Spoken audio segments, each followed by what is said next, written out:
नाज़रीन, अवामी न्यूज़ में ख़बरनि जो सिलसिलो जारी है। इन वक्त असीं तव्हांखे कपरो में ख़बर ॾींदा हलूं त कपरो जे मينگهواڙ पाड़े में रामा पीर जे मंदिर खां शिव पयादल यात्रा अमरकोट जे लाइ पयादल जथो निकतो, जंहिंमें 100 किलो जी चांवरनि जी बोरी कढी वई। जथे जी अॻवाणी अर्जन मल, भगत राजा, सूफ बोज़दार ऐं ॿियनि कई। इन मौके ते वॾे अंग में यात्रियुनि शिरकत कई। यात्रियुनि जो चवणु आहे त असीं कपरो खां अमरकोट 100 किलो चांवरनि जी बोरी खणी वेंदा आहियूं। अमरकोट में पहुची शिव मंदिर ते पंहिंजी यात्रा जी पुॼाणी कंदा आहियूं। शिव मंदिर अमरकोट में मज़हबी इबादत करे दिली सुकून हासिल कंदा आहियूं ऐं मुल्क जी सलामती ऐं ख़ुशहाली लाइ ख़ुसूसी दुआऊं घुरंदा आहियूं। सभिनी प्रेमियुनि जी वॾी वॾी महिरबानी जेको जथे जी तयारी कई। ऐं जथे जी तयारी आहे रामा पीर शेवा मंडली तरफ़ां। ऐं जेके पहलवान गॾनि, पहलवान सूफ़ आहे, ॿिया बि जेके मूंखे नाला यादि दिलीप शेवा में आहे, दिलीप कुमार, ऐं असां पाड़े सॼे वारनि ऐं आल हिंदू पंचायत जी तावन सां इहो जथो रवानो थी रहियो आहे।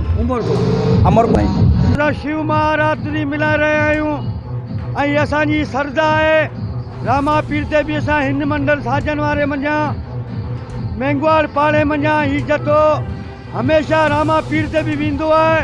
हेलो को असांजो शिव जी बि तयारी आहे जेको 9 बजे साजन वारे मंदर मंझां रामा पीर मंझां भंडारो करे प्रसादी करे इहो जथो वाया ढलिया डिंग गुलाम नबी शाह थींदो ऐं उमरकोट रसंदो। ऐं ॿियो जथो असांजो किरिया कॉलोनी मंझां मऊ बिरादरी मंगल सिंह सोढो रेवो मुखी गुरु गोरखनाथ जो जथो 3 बजे रवानो थींदो। किरिया कॉलोनी मंझां गुरु गोरखनाथ मरी रतो कोट ग़लती माफ़ी आहे।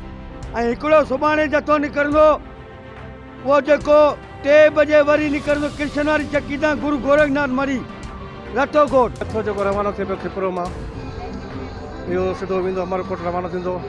शिवरात्रि हुई, शिवरात्रि मल्हायूं पिया ॾाढी जोश जज़्बे सां।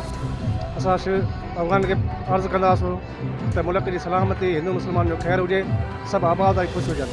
शेवा मंडली जी तरफ़ां अमरकोट वञी रहियो आहे। जेके रामा पीर शेवा मंडली जा अॻवान आहिनि, जेके शेवाधारी रामा पीर शेवा मंडली वारा आहिनि, सभु कुझु शेवा करे रहिया आहिनि। हीउ जथो हर साल वांगुरु हिन साल बि जथो रवानो थिए वॾी श्रद्धा सां। असांजी इहा ई बाबे खां शेवा में कंदा आहियूं। अॼु असां मينگهواڙ पाड़े में महाराज पाड़े मां इहो जथो हर साल वांगुरु वेंदो आहे ऐं हींअर बि असां कढियो आहे सुठे परजोश खां। नौजवान ॿिया सभु ख़ुशि आहिनि। हीअ सभु कोड़ा पका सभु आया आहिनि नौजवान ॿिया जेके हीअ बोरी खणंदा आहिनि ऐं जस हुजनि ॿारनि खे जेके माना जेके वेंदा आहिनि इहे पैदल जथो खणी।